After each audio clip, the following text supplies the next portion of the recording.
Magandang tanghali po sa inyo lahat. Una sa lahat, nagpapasalamat po ako sa tiwala at suporta na binigay po sa akin sa nakaraang 5 taon at sa isang probinsyano lamang na binigyan po ng pagkakataon na makapag-serbisyo po sa ating mga kababayan. Ako po isang Bisaya na Batanggenyo na binigyan po ninyo ng pagkakataon na maging senador. Ngayon, habang ako ay nagsusumite sa aking certificate of candidacy para sa darating na senatorial elections, nais ko rin pong ibahagi sa inyo ang aking mga advokasya at ang aking nagawa bilang inyong senador sa nakaraang mahigit 5 taon.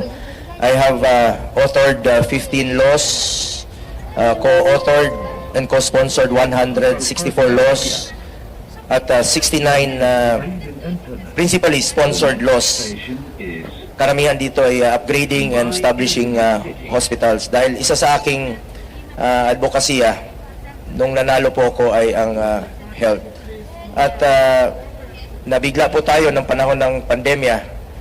Kaya hindi po ako nagkakamali na the more we should invest sa ating healthcare system. At hindi ko po lilimitahan ang aking sarili bilang isang senador lamang. Trabaho po namin ay legislation, constituency at representation. Kaya kahit sa sulok ng Pilipinas, halos napuntahan ko na po ito. Mula sa North, Batanes, mula Apari hanggang Hulo North. Punta tayo ng West, sa Palawan, napuntahan ko na magkabilang dulo. East, dito naman po sa Samar, hanggang dito sa Hulo, napuntahan ko na po yan. Sunog, baha, pagputok ng bulkan, lindol. And tapusin ko lang yung advocacy ako. Unahin ko po, kalusugan bilang chairman ng Committee on Health, food security, trabaho at kabuhayan, pabahay, edukasyon, improve the, kung expanded tertiary education, yung batas na naipasa na po, at syempre, sports at kabataan. Tandaan po natin, isang paraan po na labanan natin ang illegal na droga through sports. Get into sports, stay away from drugs to keep us healthy and fit. At handa po ako magserbisyo sa inyo lahat sa abot ng aking makakaya. Hindi po ako politiko, gagawin ko lang po ang aking trabaho.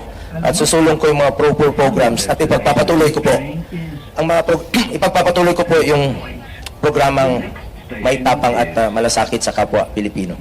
Salamat po. Maraming salamat po. Tanong from the media. Robert Mano, Teleradio. Pakipasa po ng mikropono. Thank you. Hi sir, magandang umaga po. Morning. Sir, bago kayo nag-file ng Certificate of Candidacy, nagkaroon ba kayo ng tsansa na makausap ang dating Pangulo natin? At kung nakapag-usap po kayo, ano yung napag-usapan ninyo? May bilin po ba? And another one, sabi po ni Senator Bato kanina, may grand demolition job sa mga Duterte at sa mga kakampi niya. Kung ganun po yung situation, will you still seek endorsement from the former President at kay Vice President Sara Duterte? Alam nyo, isa lang po hindi po siya nakikialam sa trabaho namin. Ever since, alam ni Senator Bato yan. Isa lang, noon, before pa ako naging senador, at nung naging senador ako, isa lang sinabi niya sa akin, gawin mo lang yung tama. Just do what is right. Umikot ka lang sa tama. Hindi ka magkakamali dyan.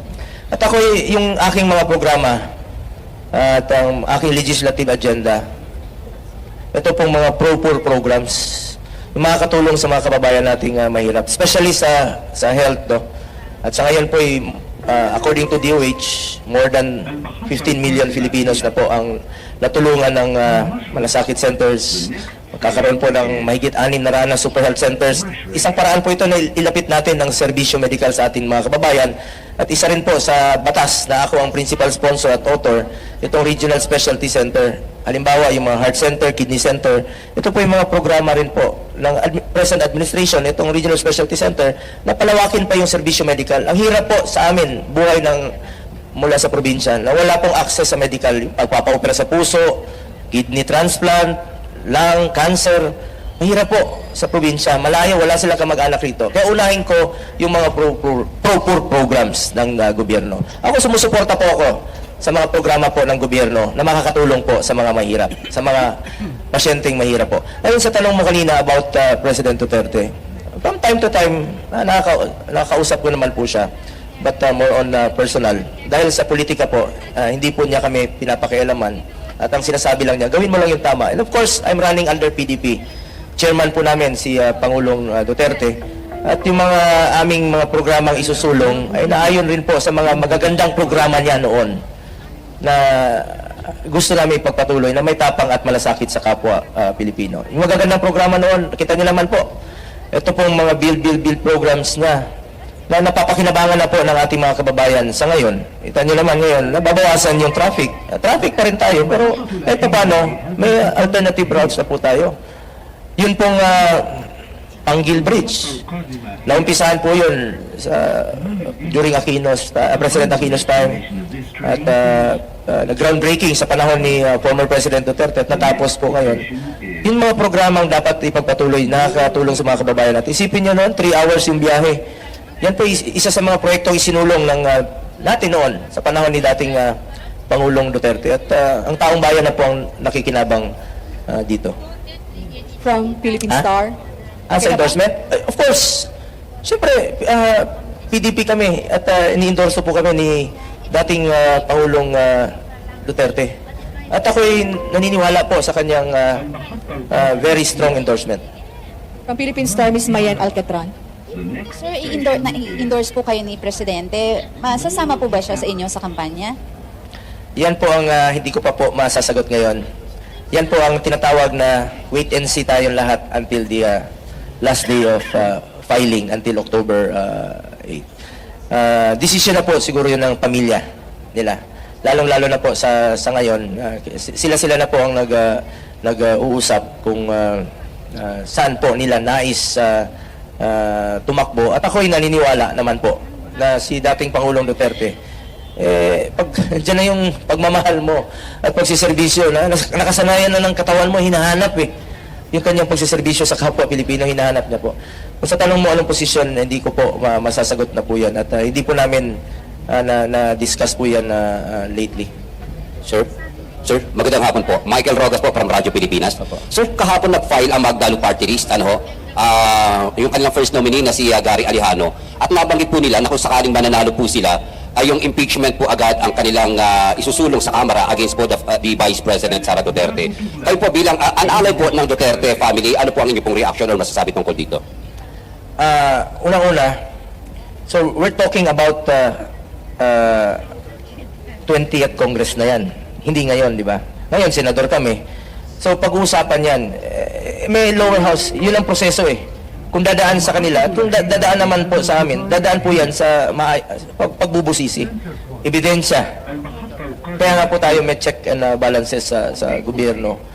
So, kung kami po ipabalarin at siswertihin muli sa 20th Congress, ay pagbabasihan natin yung ebidensyang kanilang ihahain. Ako naman po ay naniniwala na serbisyo po si Vice President ng kanyang katapatan sa panunungkulan niya bilang Vice Presidente. Marami naman po siyang magagandang programa na nais niya pong makamit at gustong gawin na ako mismo bilang senador ngayong 19th Congress ay ating sinusuportahan. Lalong-lalo na po yung makakatulong sa mga kababayan nating mahirap. Marami siyang mga programa na tulong libreng sakay, tulong sa mga pasyente. Ilan lang po yun sa dapat na gawin po ng isang public servant. Tulungan yung Pilipino nang walang halong politika. Okay, last question. Mon Galvez, TV5.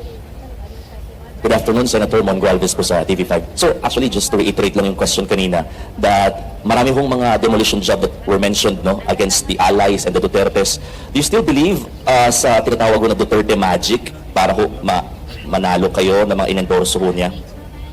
Kaya po kami nandito sa PDP Laban dahil naniniwala po kami sa liderato at nagawa ni dating Pangulong Duterte para sa taong bayan. Hayaan na po natin ang taong bayan ang humusga. Kaya po tayo may eleksyon pagdating ng panahon. Mga kababayan ko, kayo na po humusga kung sa tingin ninyong nakatulong po sa inyo ang mga programa niya noong 2016 up to 2022. Yung mga build programs, yung kampanya niya against criminality. Kung nakakalakad po ba ang inyong anak na hindi nasasaktan at nababastos. Kayo na pong humusga. Kaya po tayo may eleksyon. Will of the people. Antayin na lang po natin kung ano pong kagustuhan at sa darating na eleksyon.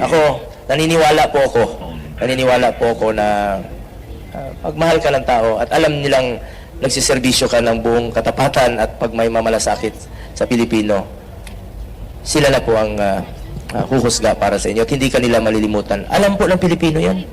Kaya na sinabi ni Bato kanina, yung inaapi, alam ng Pilipino sinong inaapi. Alam ng Pilipino sino ang nagtatrabaho. Alam ng Pilipino kung sino yung hindi tamad. Importante rito, meron silang malapitan at meron silang matakbuhan.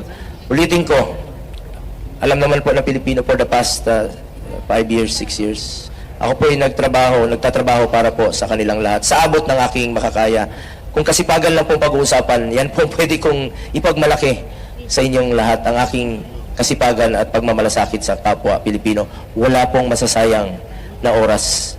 Walang masasayang sa tiwalang binigay niyo po sa akin. Dahil magsiservisyo po ako sa inyo. Dahil ako po ay naniniwala na ang serbisyo po sa tao. Serbisyo po yan.